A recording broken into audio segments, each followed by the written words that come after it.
Blog of এসিনসেন। আর আজকে আমাদের শান্তিনিকেতনের সেকেন্ড দিন। এখন আমরা হোটেল থেকে চেক আউট করছি। চেক আউট করে আমরা বেরিয়ে যাচ্ছি সাইট সিনিং এ। ওখান থেকেই আমরা স্টেশনে চলে যাব। সো এখন সকাল 8:30 বাজে। আর আজকে এখন আমরা চেক আউট করে দিচ্ছি, তারপরে দেখা হচ্ছে আবার।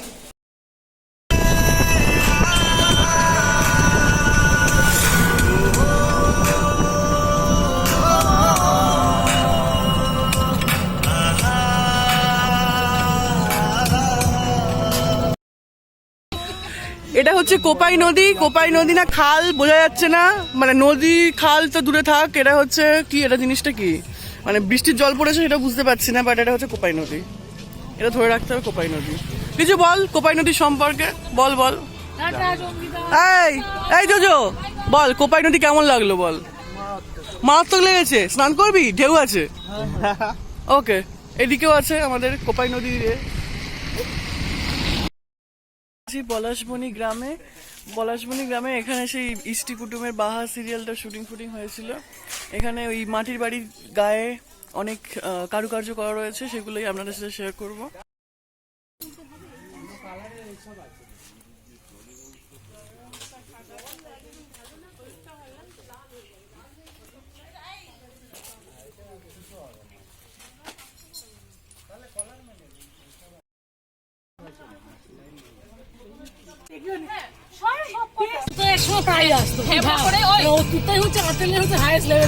বলতে জানপুর ইউনিভার্সিটির পার্টি করে মানে তার আর বলতে হবে না, বুঝে গেছি।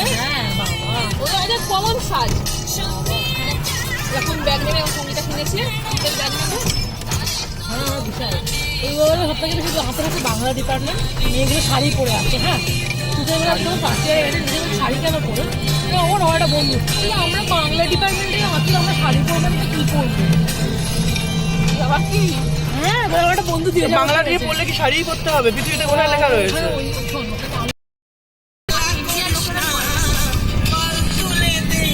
তোর প্রকৃতি ভবন দেখলি না কেন? গাছের গুড়ি দেখতে পাচ্ছিস? বল বল।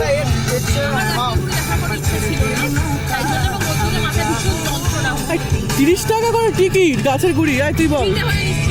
জোজো গাছের গুড়ি দেখতে ইন্টারেস্টেড নই কেন? প্রকৃতির প্রতি এত অনীহা কেন জীবনে? হ্যাঁ, মুখে ভাষা হারিয়ে ফেলেছে। চলে এসেছি আমার কুটির বলে একটা জায়গা আছে, ওখানে চলে এসেছি। এখানে বেসিক্যালি শপিং করা যায়। ওই কুটির শিল্প অনেক টিয়ে রয়েছে, যেটা আমাদের টোটোওয়ালা বললো আর কি।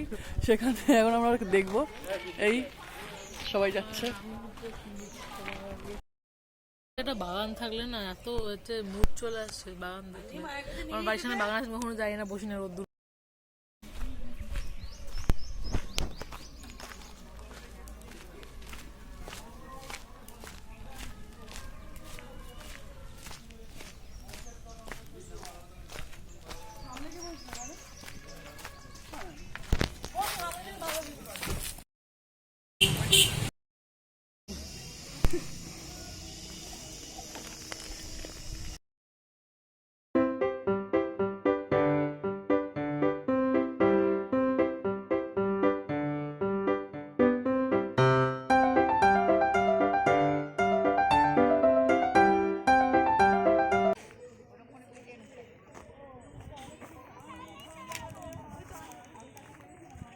দিদি ভাই বলছি ওইগুলো ভালো করে এডিট করে দেবো। হ্যাঁ, এই যেগুলো ক্যামেরায় উঠছে সেগুলো হলো অন্যরকম, ব্লগে আসবে না, ওগুলো কথা আসতে হবে না। মিউজিক আসবে না, ওই রাত্রে খেলা টেলা সব। হ্যাঁ ওগুলো। ও তোকে তোর গলাটা রাখবো, সারা শরীরটাই ভেসে যাচ্ছে। না, ভেসে বেড়াতে হবে না, ভেসে বেড়াতে হবে না।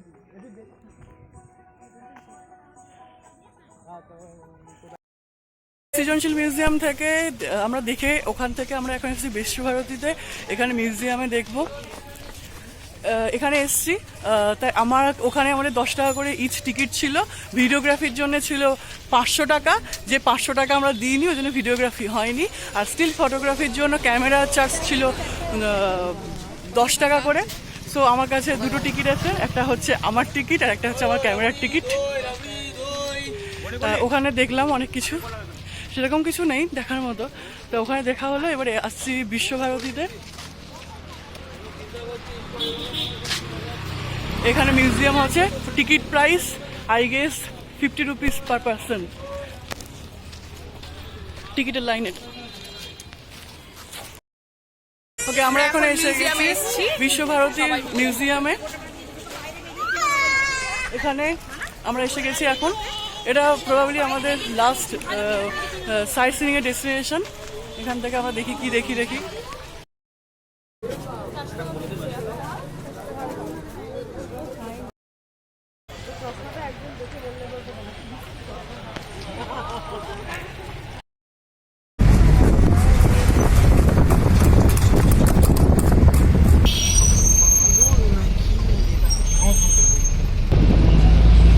বিশাল জাদু। কটা বাস আর কটা অটো আছে।